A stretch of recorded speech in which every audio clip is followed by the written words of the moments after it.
we're in a car that's been totaled. It's sitting abandoned in a parking lot. So, I mean, given the fact that this car will never run again. But this is our last night. I know. Because I don't think you would have done this the first night. No way. What do they care if I'm trying to find a place to stay? I'm homeless right now. I got to do whatever I got to do. I don't think I got to play by the rules. People don't want me here, that's okay. I don't want to be here.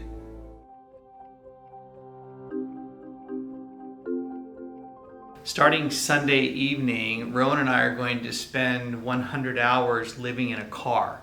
And the reason why we're doing that is to put a spotlight on the challenge that so many people in Los Angeles face with the high rents, oftentimes low income, and they lose their housing, and all they have left is a car.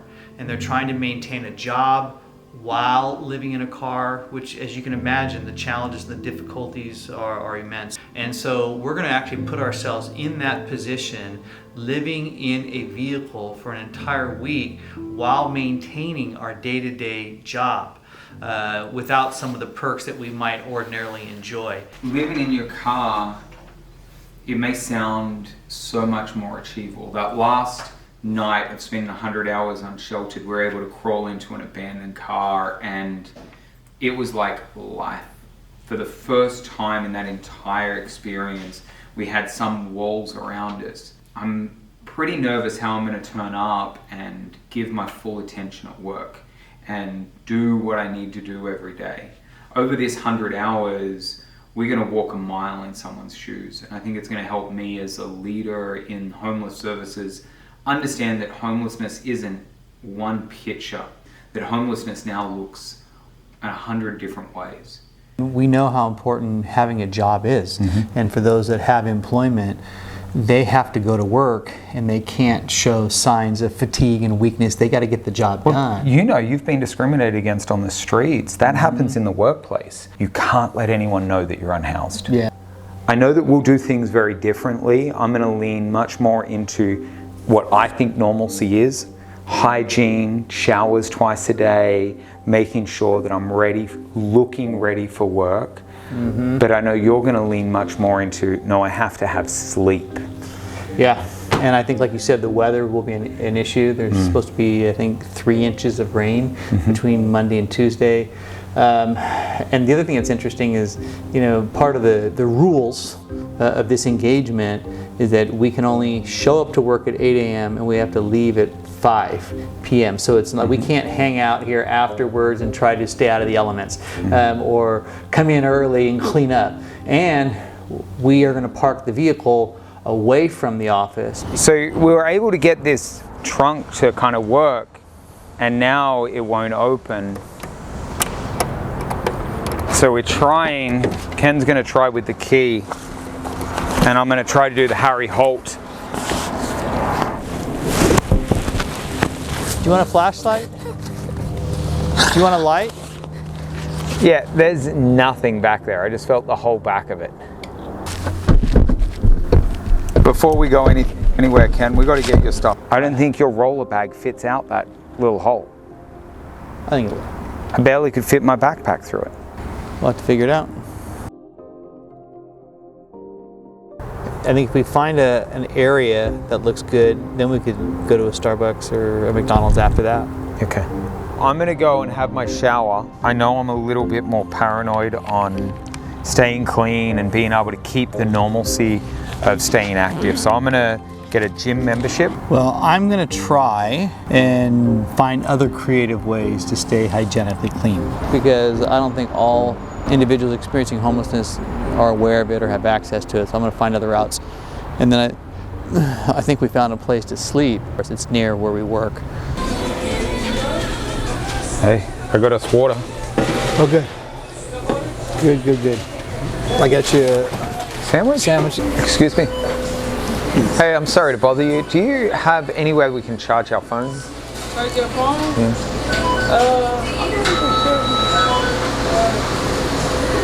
I don't think you do. Yeah, I don't think Okay. so. I ain't tripping. Monday, tomorrow, 2.4 inches of rain.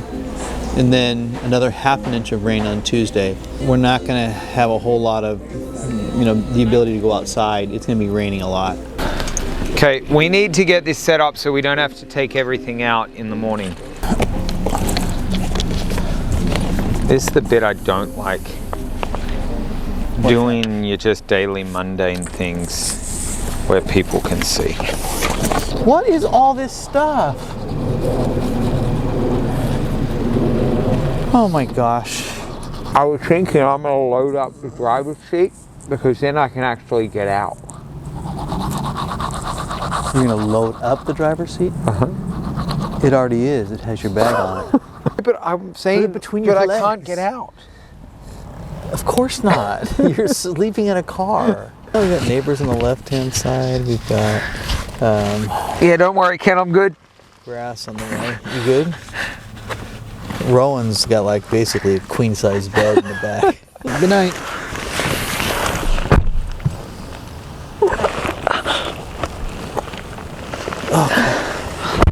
I can't do this.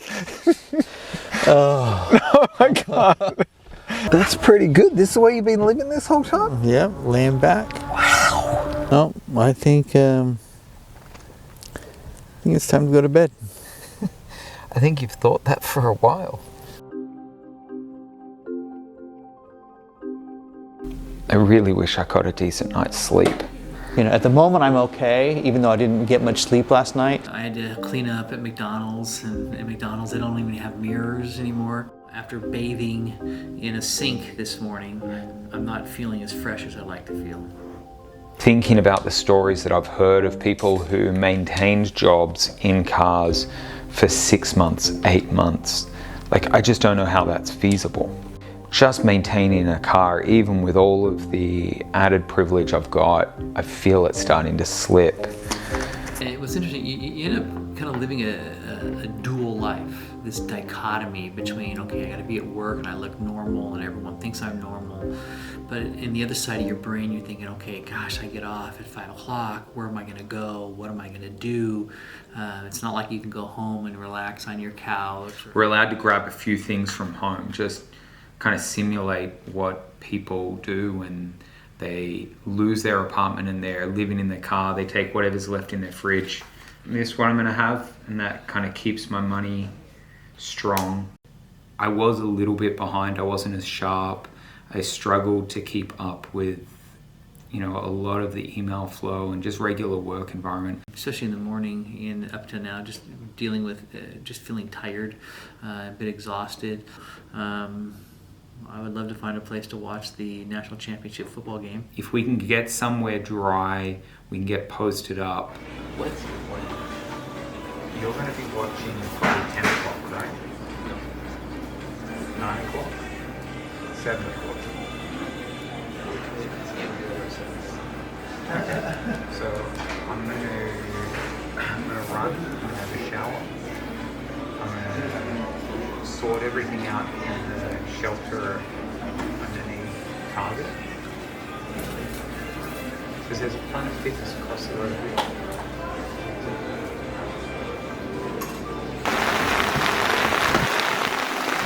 You have to stay organized, stay on a rhythm, eat right, and try to get better sleep. Rowan has my money because it's in my jacket in the car. But I think the most important thing is that he gets his shower. I think it's ridiculous, but it's okay. Sometimes people need to do what they need to do in order to make it through. So I respect that.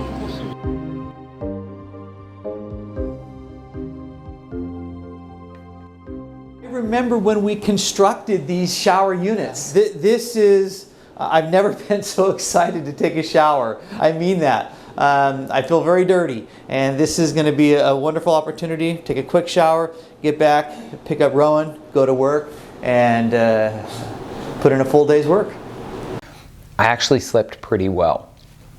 My back is a little sore.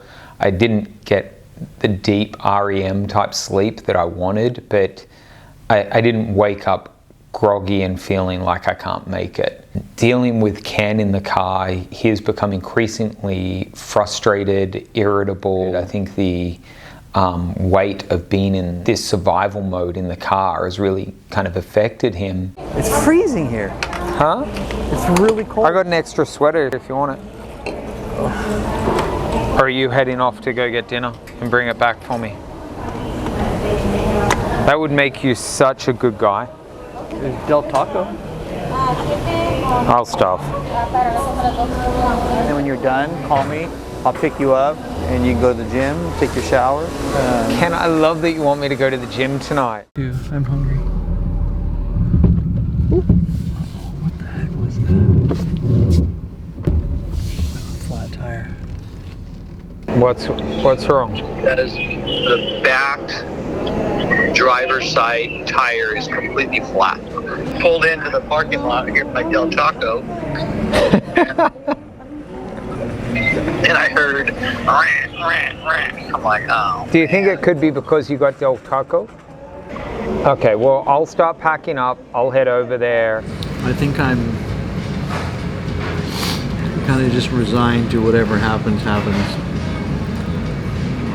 If Rowan wants to go to the gym, he can go to the gym. If he wants to wash his clothes, he can wash his clothes. Have a flat tire. If I have to walk to work, I'll walk to work. I'm just kind of, you just get to a place where it's like, okay, I don't know how much energy do you have to fight things. We got the spare out and he changed his flat tire and I think we're back in business. There's a lot of women who are living in their cars on the street. There's a lot of elderly folk. There's a lot of people with some disabilities, some handicaps, who aren't fully able. And as a policy, we allow them to be on the streets. It's not right. This here, it's a pain in my butt, but we can overcome this. But there's so many people out there who should be inside, and I think it's a moral issue. There's a lady, and we were just talking. She was correcting my Spanish because it needs correction. And she looked at me and she asked me, "You don't have much money," in Spanish. And I said, no, I don't have much money. And she goes, "This one's free for you." And she paid for my drying. You know, it seems such a little thing, but there's some really good people. Ken, do you feel that maybe you're a little more anxious?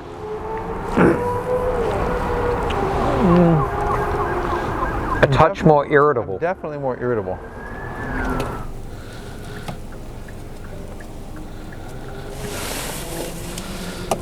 So you guys, you can't be here. We're part of the neighborhood watch this. Yeah, neighborhoods they keep making complaints. We can't have you guys here, stationed here, but you can't be around this area. All right, well, if you guys can do it now, it'll be better for both of us. Had a pretty crappy night last night with a flat tire, security waking us up, but I got to control the things that I wanted to control. My hygiene, my clothes are clean. I mean, I'm depleted. I am absolutely exhausted. I am depleted. But under the stress of this living in a car and maintaining my job, I would say that my imperfections and my weaknesses have become magnified. And unfortunately, I think Rowan has taken the brunt of it because we're very different. We're like the odd couple. We really are. I can't even lay all the way back. I'm hearing him snoring. Okay, I hear the planes flying over. It's raining, and I'm thinking, I need to get up in a few hours, and I'm already exhausted. You know, when you're under pressure, what's on the inside comes out, right? You know, when you squeeze an orange juice comes out. Okay, when I get squeezed, impatience comes out. Well, if we're still friends now. Well, we haven't killed each other. Well, you came close to killing me. It says, this car does not belong here. It is obvious you are living out of it. We just had this entire area cleared of RVs and cars. Do not park here again or I will call parking enforcement so your car is towed. Concerned business owner. I don't really care what this business owner says or thinks. We have every right to park here just as much as anybody else has a right to park here. But this is the prejudice. I respect the law, and the law says that we can park here until 10 p.m. Just reinforced to me, it's just racism under another name. When we make poor people the other, it's just bigotry and hate. I'm so proud to live in Los Angeles, and that sort of hatred, there's no place for that here. You know, I think when we went to shower in Van Nuys, and as we were pulling into the facility, we looked across the street and we saw the caution tape from the police of a homeless man who had died. And we don't know the exact cause, but it was very cold last night. He was outdoors, he was disabled, and he was very elderly. And he's elderly. You know, the 4 to 6 people that die on the streets every night, he was just another statistic. And my hope and prayer is that we never normalize that.